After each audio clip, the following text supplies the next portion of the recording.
Hey guys, so here I am at the top of Brown Mountain, the Ken Burton Junction, riding my Seven Sola SLX.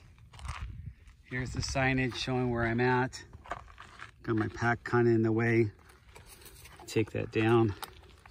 I always carry a pack of stuff, and you know, with sometimes I pack a beer in there or two, sometimes just the snacks and some gear. Today I was wearing my Halloween, Happy Halloween. This is my Halloween jersey, kind of my winter jersey. It's by Smart Wool. Where is the label? Here we go. The Smart Wool one. Anyway, so I'm getting ready to descend. It's been 6 days in a row riding single speed. It's nice to get up to the top. We're at around 3,000 feet elevation, and it's a grind. And I want to talk to you a little bit about single speed. And I get this comment all the time when people say, man, that's a rigid bike. So let me just kind of clarify. This is not your dad's rigid bike from the, whenever. It's not even like my first rigid single speed from a long time ago. This has these huge I-40 rims, the WTB scrapers with those 2.8 inch tires, and then the huge I-35 rim in back with the 2.6 inch tires, EXO, so the lighter, thinner sidewall.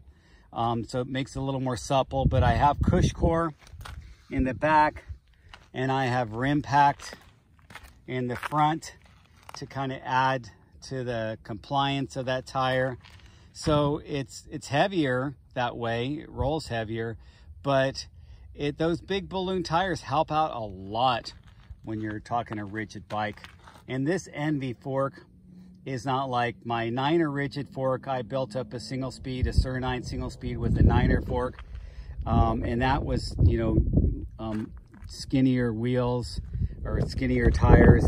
And then my very first single speed was a 26 inch wheel single speed. And that thing beats you up just because you got smaller wheels and probably just 2.1, 2.2 tires. And when you have a single speed with a smaller size tire and you're putting in 30 psi, it's going to beat you up more. This is your connection to the trail right here, your tire. And when you have a nice supple tire, it's going to make all the difference when it comes to the feel of that bike on the trail. So this feels like a big pump track bike, like you think of as or those bikes you see in the skate parks, with those big tires that kind of jump in and out of the pool. That's how this feels. So I think it is still it's still a grind. It's not going to feel as supple as a bike with suspension, definitely not, or feel as supple as a bike with a nice 120 130 millimeter fork. It's not going to be that nice. I mean, of course, those bikes nowadays are going to be 29er. It's probably if you have an old bike that's a 26 inch wheel, or even if you have a 275 bike with, with very little travel, like a 120 fork, this might be competitive to that in a way of feel. It's going to feel probably just as supple. So the rigid single speed, yeah, it looks impressive and it seems like you're super hardcore, but I'm not. I'm just a regular guy. I'm just a guy that likes to ride a lot. I'm just a guy like you guys. But I just ride a lot and I enjoy my bike. So, get out there and ride your bike. Enjoy this beautiful weather. Halloween 2021.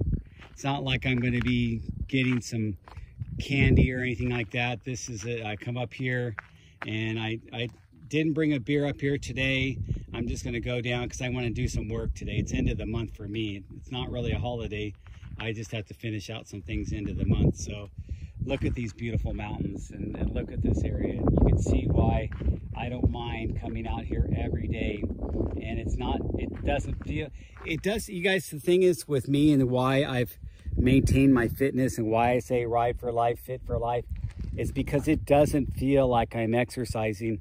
It does for the fact that I'm sweating a lot, but it doesn't feel like I'm exercising because I'm doing something I really enjoy. I'm not just sitting there counting set after set, rep after rep. I've done that in the gym, and I still do that when I can't get out and ride, but that's training to make me a better rider. And that's the end goal for that is just to keep my fitness in between my rides. It's not something I aspire to do. I don't want to be that guy that can, you know, do that, you know, 100 reps of this and, you know, 50 reps of that and lift up this much weight and do these CrossFit competitions or anything like that. That's, to me, that's just training. That's not why I do it. I mean, sure, you need to get your core trained and you need to do all that exercise, but this is fun. This is why I do it. This is my goal. This is the outcomes I get from staying fit. I don't want to make fitness my hobby. Training for sport my hobby. The sport's my hobby, not the training for it. I hope, you know, I know they've turned CrossFit and some other types of workouts, and a lot of the guys that go to the gym all the time, that's their sport. And I get it, because you can fine tune yourself and fine tune your diet and get that shredded look and really have that aesthetic V look, and that's really cool. And I've done that before. I've actually done bodybuilding competitions back when I was in the service, but now it's just about having fun. And this is my toy. This is my toy to get myself up here in the mountains and have fun. So anyway, thanks for watching, you guys. Please make any comments about one other thing I want to talk about, and I'm going to put this in the title, is bars and then the back sweep. And maybe I'll make another video talking more about that. These are the SQ Labs 30X bar, and I think that's kind of added to that extra nice feel that I have with this bike, is having something with a 16-degree back sweep. A little bit more than most bars, not as extreme as those Jones H bars, but a little more, or some of those Salsa bars, but it's a little more than your typical, you know, what you think of like trail bike, you know, bars that you get out. They're usually like 6 or 9 degrees sweep back. This is a 16-degree sweep back. So it really kind of helps where in your hand position, you're kind of, it's pushing you in more, so you're not kind of twisting your wrists. You're coming from a stronger position with your hand on this rigid bike that's kind of using your upper body for suspension. So anyway, upper body and your legs for suspension. You got to stay light on your knees and light on your elbows and use your body as your suspension. Anyway, talk to you guys later. Get out there, ride bikes. Train for riding bikes if you go to the gym, and enjoy yourself. And thanks for watching the video.